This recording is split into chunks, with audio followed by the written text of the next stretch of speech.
جو پریزنٹ رجیم ہے، جو پریزنٹ قیادت ہے ایران کی، اس کے خلاف نیریٹو بلڈنگ کی جا سکے، تو اس کو روکنے کے لیے 466 کے قریب افراد کو گرفتار کیا گیا ہے۔ بحرین نے آبنائے ہرمز میں طاقت کے استعمال کے لیے سلامتی کونسل سے منظوری لینے کی تجویز پیش کر دی ہے۔ یہ ایک ایسی ڈیولپمنٹ ہے کیونکہ سلامتی کونسل کی آپ کو اس وقت یاد آئی جب آپ آبنائے ہرمز کو کھلوانا تو چاہتے ہیں تو آپ سلامتی کونسل کا رخ کریں، لیکن جب کشمیر کے اندر ظلم ہوتا ہے سلامتی کونسل کے کردار کو اور قراردادوں کو پس پش ڈال دیا جاتا ہے۔ فلسطین کے تنازع میں جو قراردادیں سامنے آئی اس کے اوپر بھی عمل درآمد نہیں ہوتا اور امریکہ بار بار ویٹو کرتا ہے۔ اب خبر سر یہ آ رہی ہے، جو خبر ایجنسی نے اسے رپورٹ کیا کہ مسودہ قرارداد میں تمام ضروری اقدامات کی اجازت دینے کی سفارش کی گئی۔ بحرین کی تجویز امریکہ اور خلیجی ممالک کی حمایت کا امکان ہے، تاہم قرارداد کی منظوری کے امکانات بہت زیادہ کم ہیں۔ بحرین نے بحری اتحاد کے ذریعے آبنائے ہرمز میں جہاز رانی کے تحفظ کی بھی تجویز پیش کی ہے، جبکہ فرانس آبنائے ہرمز سے متعلق متبادل قرارداد تیار کرنے میں مصروف ہے۔ ہر ملک اپنے حساب سے اس جنگ کے اندر جو اپنی انپٹ ہے وہ دے رہا ہے۔ بعض لوگ اس جنگ کو رکوانا چاہتے ہیں، لیکن بعض لوگوں کی یہ کوشش ہے کہ کسی طرح سے امریکہ کے ہاتھ مضبوط ہوں۔ ایک طرف آپ امن کی بات کر رہے ہیں، 5 دن کی آپ نے جنگ بندی کا اعلان کیا، لیکن دوسری طرف اسرائیل تابڑ توڑ حملے کر رہا ہے۔ ایک بات ہمیں یاد رکھنی ہے، ایران کو تو یہ بات معلوم تھی، اسی لیے 78ویں لہر کا باقاعدہ آغاز کیا گیا اور تل ابیب کے اندر ٹارگٹ کیا گیا ہے بہت سارے ان کے اڈوں کو، کہ ایران امریکہ اور اسرائیل کے اوپر بھروسہ نہیں کر سکتا۔ ادھر مذاکرات تھے، جاری تھے، لیکن دوسری طرف سے حملے کر دیے جاتے ہیں اور ایران کے اوپر ایک جنگ مسلط کر دی گئی۔ اس لیے امریکہ اور اسرائیل کے اوپر کسی قسم کا اعتبار نہیں کیا جا سکتا۔ تو اس وقت خبر یہ بھی ہے کہ لبنان نے ایرانی سفیر کو ناپسندیدہ شخصیت قرار دے کر ملک چھوڑنے کا حکم دے دیا۔ خبر ایجنسی کے مطابق ایرانی سفیر کو لبنان چھوڑنے کے لیے اتوار تک کی مہلت دی گئی ہے، اور اس سے پہلے بھی بہت ساری شخصیات آپ کو سعودی عرب میں بھی ایران کی جو قونصل تھا، قونصل خانہ ہے، جو ان کا سفارتکار جتنے بھی وہاں پر موجود تھے، انہیں بھی ناپسندیدہ شخصیات جو ہے وہ قرار دیا گیا۔ پھر میں آپ کو یہ خبر یہ بھی دے دوں کہ ایران جنگ کے حوالے سے جو بڑی ڈیولپمنٹ ہونے جا رہی ہے، مذاکرات کا اہتمام کیا جا رہا ہے، اور اس سارے سین میں اگر پاکستان کے کردار کو دیکھا جائے تو بہت ہی امپورٹنٹ ہونے جا رہا ہے۔ یہ پورا جو ثالثی آرکیٹیکچر ہے، اس میں پاکستان سینٹر آف اٹینشن ہے۔ تو وائٹ ہاؤس نے امریکی صدر ڈونلڈ ٹرمپ کی فیلڈ مارشل سعید عاصم منیر کے ساتھ ٹیلی فونک بات چیت کی تصدیق کر دی ہے۔ مغربی خبر رساں ایجنسی کے مطابق وٹکاف جیرڈ کشنر کے ممکنہ دورہ اسلام آباد کے حوالے سے سوال کے جواب میں ترجمان وائٹ ہاؤس نے کہا کہ یہ حساس سفارتی بات چیت ہے اور امریکہ اس معاملے پر میڈیا کے ذریعے مذاکرات نہیں کرے گا۔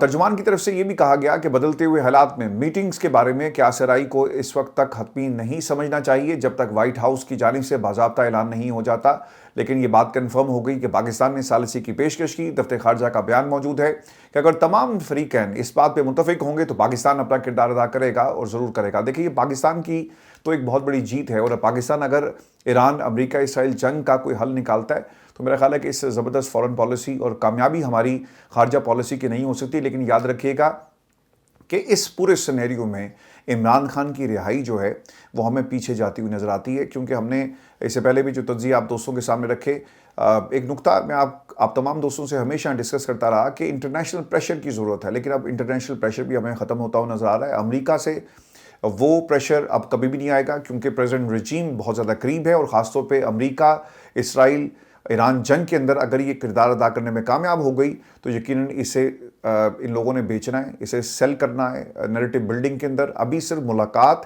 ٹیلی فون ہی ہوا ہے۔ فائنینشیل ٹائمز کی رپورٹ کو پاکستان میں رجیم چینج جو نواز صحافی ہیں، اسٹیبلشمنٹ کے جو قریب سمجھے جانے والے صحافی ہیں، وہ اس کے اوپر آپ کو ڈھنڈورا پیٹتے ہوئے نظر آ رہے ہیں۔ یقیناً یہ پاکستان کی کامیابی ہے، اس میں کوئی دو رائے نہیں ہے، لیکن عمران خان کی رہائی اس پورے سینیریو میں جو انٹرنیشنل پریشر ہے، کم از کم مجھے وہ اب نظر نہیں آ رہا۔ اسی لیے خان صاحب کے حوالے سے ان کی زندگی بہت امپورٹنٹ ہے۔ میں بار بار اس لیے ذکر کرتا ہوں کیونکہ ہماری جو آپ کی نیشنل پالیٹکس ہے، ڈومیسٹک پالیٹکس ہے، اس کا ایک انٹرنیشنل امپیکٹ بھی ہے، اور ایک انٹرنیشنل امپیکٹ ہماری لوکل پالیٹکس کے اوپر بھی پڑتا ہے۔ وہ لوگ جنہوں نے کھانا کھانے کے بعد، ناشتے کرنے کے بعد، ٹیلی فون اور ملاقاتیں کرنے کے بعد اس میں ایک نیریٹو بلڈنگ اس پورے واقعات کو استعمال کیا، تو کیا وہ اس ثالثی کے بعد اپنی پوزیشن کو مستحکم کرنے کے لیے امریکہ سے اور اپنے جو پاکستان میں اتحادی ہیں سیاستدانوں کی شکل میں، کیا ان سے فائدہ حاصل نہیں کریں گے؟ بالکل کریں گے۔ اور ویسے اسی تناظر میں جو سب سے بڑی ڈیولپمنٹ ہوئی ہے کہ ان کے ثالثی کچھ گئے ایران کے سامنے، انہوں نے کچھ آپشنز رکھے اور امریکن حکام کے سامنے بھی آپشنز رکھے گئے کہ کسی طرح سے جنگ کو ختم کیا جائے، چونکہ خطے کے اندر جو پوزیشن ہے وہ ہر ملک کی خراب ہو رہی ہے اور اس کا ایک اثر دنیا کی ہر معیشت کے اوپر پڑ رہا ہے۔ اب ثالثیوں کے سامنے 6 شرائط رکھی گئی۔ ایران نے پہلے جب جنگ کا آغاز ہوا اور اس کے بعد جو نقصان اٹھانا پڑا تل ابیب کو اور امریکہ کو، جو کامیابیاں انہیں حاصل نہیں ہو سکی، اور یہ خیال ظاہر کیا جا رہا تھا کہ ڈونلڈ ٹرمپ شاید کسی ایک سیف ایگزٹ کی تلاش میں ہے، تو اس وقت ایران کی طرف سے 3 آپشنز رکھے گئے۔ پہلا آپشن یہ تھا کہ آپ اپنی بیسز کو فوری طور پر مڈل ایسٹ سے ختم کریں اور ان کو موو کروایا جائے، اور آئندہ اس بات کا اعلان کیا جائے، گارنٹیز دی جائیں کہ کبھی بھی مڈل ایسٹ کے اندر بیسز جو ہیں وہ نہیں بنائی جائیں گی۔ نمبر 2، اس کے اندر جو سب سے امپورٹنٹ چیز تھی وہ ایران کے اوپر دوبارہ نہ حملہ کرنے کی ضمانت۔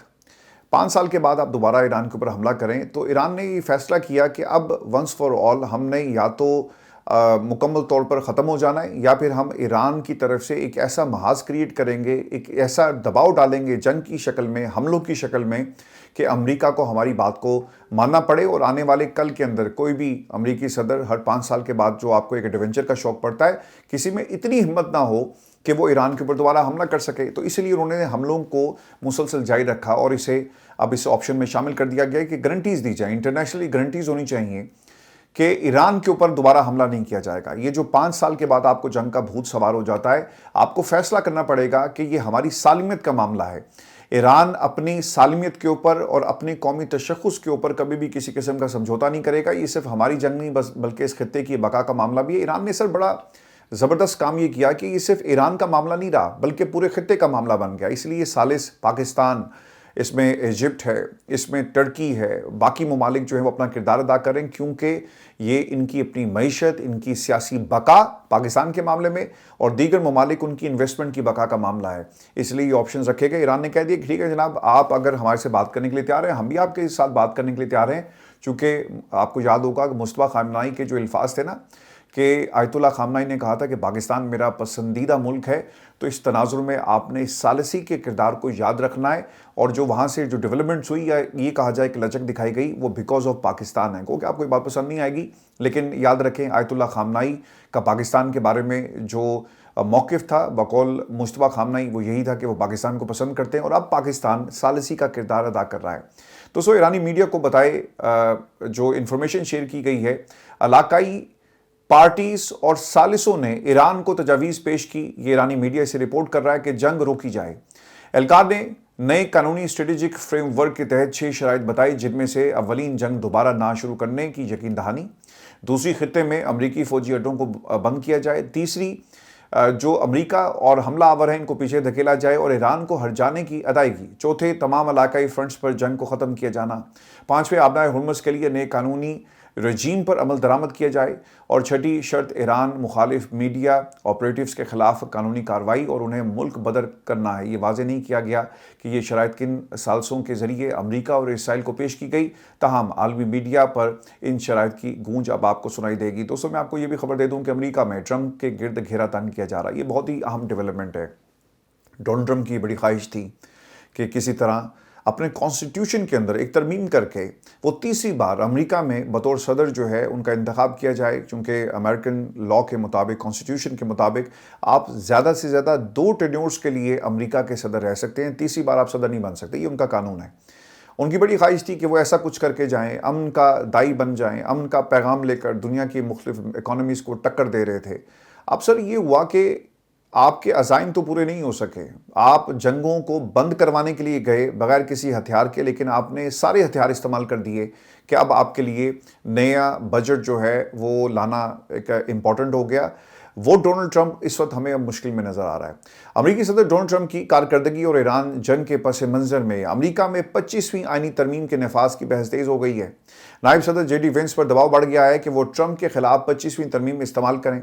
امریکی جریدے نے بھی یہ بھی بتایا کہ 25ویں ترمیم صدر کی نااہلی، موت، استعفے یا معزولی کی صورت میں اختیارات منتقلی کی اجازت دیتی ہے۔ آپ نے بہت ساری فلمز میں دیکھا ہوگا، جس میں ایک تو وہ اینجل ہیز فالن غالباً ہے، پھر لنڈن ہیز فالن، اسی طرح کی بہت ساری ایک سیریز ہے فلم کی، اگر آپ اسے اٹھا کر دیکھیں تو وہاں پہ ایک ٹائم ایسا آتا ہے کہ جو وائس پریزیڈنٹ ہے نا، وہ پریزیڈنٹ کے خلاف ایک کانسپریسی پلاٹ کرتا ہے، اور پریزیڈنٹ کے مر جانے کی صورت میں یا راستے سے ہٹ جانے کی صورت میں جو وائس پریزیڈنٹ ہے وہ نمبر 1 ہو جاتا ہے نمبر 2 سے. تو اسی تناظر میں یہ پورا کام جو ہے وہ اس کے اوپر جے ڈی وینس کے اوپر جو ہے ایک پریشر بلڈ اپ کیا جا رہا ہے کہ 25th امینڈمنٹ جو ہے اس حوالے سے آپ اپنی تجاویز اور اپنی تیاری کریں. ایران جنگ کے آغاز کے بعد 25ویں ترمیم کے حوالے سے مطالبات بڑھ رہے ہیں.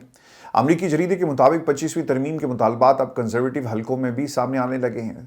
ترمیم لاگو کرنے کے لیے ٹرمپ کی کابینہ کی اکثریت کو ان کے خلاف جانا ہوگا. یعنی سارے ان کا سیکٹری، ان کے جنگ کا سیکرٹری پیٹ ہیگسیت سارے مل کر کہیں کہ ڈونلڈ ٹرمپ جو ہے وہ نالائق ہے، وہ کچھ نہیں کر سکتا، اس نے امریکہ کی عوام کو جنگ میں دھکیل دیا، لہٰذا اب ہم 25ویں ترمیم کی طرف جا رہے ہیں. تو سر یہ وہ حالات ہیں، یہ وہ ان کی سیاست ہے جسے اپنی کابینہ کے اندر اب ایکسیپٹنس نہیں مل رہی، بلکہ ایک راستہ نکالا جا رہا ہے امپیچمنٹ کا، مواخذے کا، راستے سے ہٹانے کا، اور 25ویں ترمیم کو کس طرح سے امپلیمنٹ کیا جائے گا ان دا فیوچر ڈیز. یہ چیزیں ہمارے سامنے آ جائیں گی. دوستوں میں آپ کو ابھی یہ خبر بھی دے دوں کہ امریکہ اور اسرائیل کا پلان تھا کیا. ایران سپریم لیڈر اور قیادت کو شہید کر کے ایران کو گھٹنے ٹیکنے پر مجبور کر دیا جائے، لیکن سب کچھ الٹ ہو گیا. نہ ایران نے ہار مانی، نہ عوام حکومت کے خلاف باہر نکلی، اور نہ نظام معطل ہوا. سپریم لیڈر سمیت کئی اعلیٰ شخصیات اور پاسداران انقلاب کے اہم کمانڈرز کی شہادت کے بعد ایسا لگتا تھا کہ نظام بکھر جائے گا، مگر حقیقت اس کے برعکس نکلی. قیادت کے بڑے بڑے ستون گرنے کے باوجود ریاستی ڈھانچہ اپنی جگہ آج بھی قائم رہا.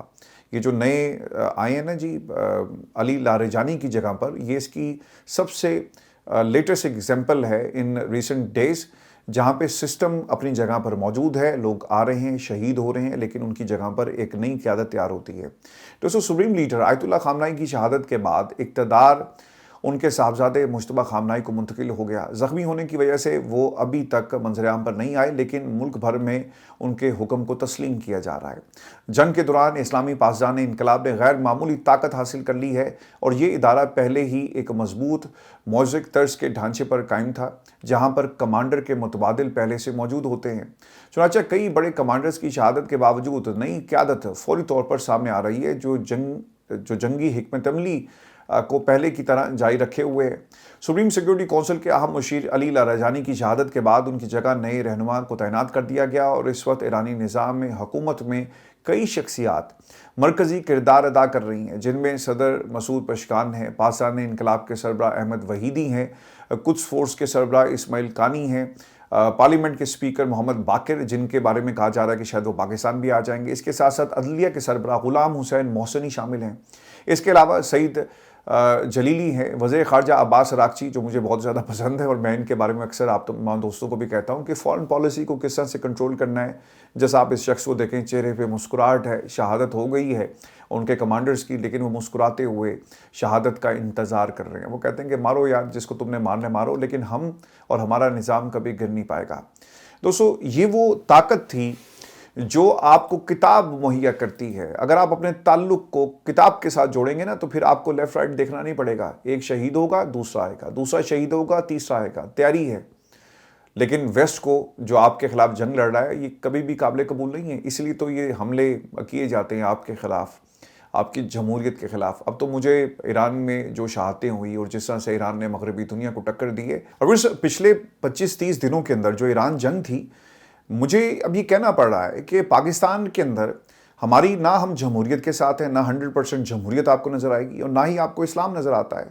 تو پاکستان میں اللہ کرے جی شریعت محمدی کا نفاذ ہو، اللہ تعالیٰ ہمیں ہمت دے. پاکستان کی عوام کی مرضی سے ہے نا. اگر آپ یہ تمام لوگ فیصلہ کر لیں کہ اسلام کا نفاذ ہوگا اور اسلامی حکومت قائم کی جائے گی اور پاکستان پوری اسلامی دنیا کو لیڈ کرے گا، تو پھر آپ کو کوئی روک نہیں سکتا. اب پرابلم یہاں بھی یہ آ رہی کہ جن کی آپ تعریفیں کرتے ہیں وہ آپ کی تعریفیں کر رہے ہیں، اور آپ نے مل کر ایک ایسی حکومت بنائی ہوئی ہے جسے امریکہ کی سپورٹ ہے، جسے آپ کے جو سیاسی ادارے ہیں، آپ کی تمام سیاسی جماعتیں ہیں، جو چور ڈاکو لٹیرے ماضی میں تھے، آج وہ آپ کو سب سے زیادہ پارسا نظر آئیں گے، وہ سب مل کر پاکستان کی عوام کے اوپر حکومت کر رہے ہیں. تو یہ کمزور حکومت ہے جس کے پیچھے عوام نہیں کھڑی ہوئی. جس کے ساتھ عوام کھڑی ہوئی تھی آج آپ دیکھ لیں. تو میں کیوں بار بار آپ کو یہ کہتا ہوں کہ ایران میں شہادت اور پھر قیادت اگر آپ نے دیکھنی ہے تو دونوں آپ کو ملے گا. اللہ کرے جی پاکستان میں بھی اسلامی حکومت آئے اور ہم بھی فخر سے کہہ سکیں کہ ہم اسلامی دنیا کو جو ہے وہ لیڈ کر رہے ہیں. انفارچونیٹلی ہم ویسٹ کے ساتھ کھڑے تو آپ کو نظر آتے ہیں، لیکن جس ڈیموکریسی کو ہم نے فالو کیا ہمارے ملک کے اندر وہ ڈیموکریسی بھی 100% نہیں ہے. میں نے اس پہ بہت زیادہ بات پہلے بھی پروگرامز کے اندر کی ہے کہ ڈیموکریسی کے اندر ووٹ کی جو طاقت ہے ہر بندے کے اوپر لازمی کر دی جائے کہ آپ نے اسے استعمال کرنا ہے اس رائٹ کو. 25 کروڑ عوام ہے، 12 کروڑ لوگ رجسٹرڈ ہیں، 6 کروڑ لوگ جو ہیں وہ انتخابات میں حصہ لیتے ہیں، 3 کروڑ جو ہے وہ ایک جماعت کو ووٹ دیتے ہیں، اور جو باقی کسی کو 40 لاکھ 50 لاکھ ووٹ ملا ہوتا ہے وہ اکٹھے ہو کر پورے ملک کے اوپر فیصلے اپنے مسلط کرتے ہیں. تو یہ ڈیموکریسی نہیں ہے بلکہ ایک طریقہ کار ہے کچھ افراد کی حکومت کو پاکستان پہ مسلط کرنے کے حوالے سے. تو میں آپ کو یہ بھی خبر دے دوں کہ کامیاب کاروباری ذہن رکھنے والے ڈونلڈ ٹرمپ اپنے دور اقتدار میں خوب نفع کما رہے ہیں. کبھی ٹریڈ اور ٹیرف کی بات کر کے اپنی فیملیز کے جو کاروبار ہیں انہیں بڑھا رہے ہیں، اور کبھی کرپٹو کرنسی لانچ کر کے دنیا سے پیسہ بٹورتے ہوئے آپ کو ڈونلڈ ٹرمپ جو ہے وہ نظر آئیں گے. اب وہ اور ان کے ساتھی اور خاندان کے افراد ایران کے خلاف جنگ سے بھی خوب مال جو ہے وہ بنا رہے ہیں. ایران امریکہ جنگ کے دوران صدر ٹرمپ اور ان کے ساتھیوں کی جو پانچوں، اگر یہ کہا جائے کہ گھی میں تو یہ بالکل بھی غلط نہیں ہوگا، صدر ٹرمپ کے ہر روز بدلتے بیانات سے ان کے قریبی ساتھی اسٹاک مارکیٹس میں قبل از وقت سرمایہ کاری سے بہت سارا پیسہ کما چکے ہیں. اربوں ڈالرز ہیں جو انہوں نے کمائے. میڈیا رپورٹس کے مطابق اسلحے کی خرید و فروخت میں بھی ٹرمپ فیملی اور ان سے جڑے لوگ خوب کمائی کر رہے ہیں. امریکی میڈیا کی ایک حیران کن رپورٹ سامنے آئی ہے. رپورٹ کے مطابق جب صدر ٹرمپ ایران سے مذاکرات کا اعلان کرنے والے تھے اس سے چند منٹ پہلے ہی عالمی اسٹاک مارکیٹ میں اچانک بہت بڑی سرمایہ کاری کی گئی. ایران جنگ کی وجہ سے مارکیٹ پہلے دباؤ میں تھی، لیکن یہ اچانک سرمایہ کاری سب کے لیے حیران کن تھی.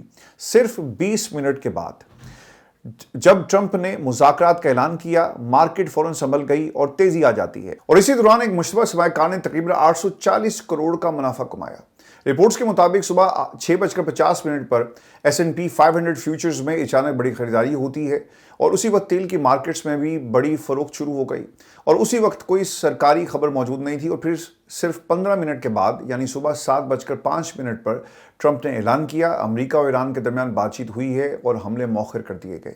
اعلان کے فوراً بعد اسٹاک مارکیٹ جو ہے وہ چلنا شروع کر دیتی ہے، تیل کی قیمتیں نیچے آنا شروع ہو جاتی ہیں. رپورٹ کے مطابق تقریباً 1.5 ارب ڈالر کے اسٹاکس فیوچرز خریدے گئے، اور 192 ملین ڈالر کے تیل فیوچرز جو ہیں یعنی آئل اینڈ اسٹاکس کے اندر جو انویسٹمنٹ ہے وہ ہوئی ہے.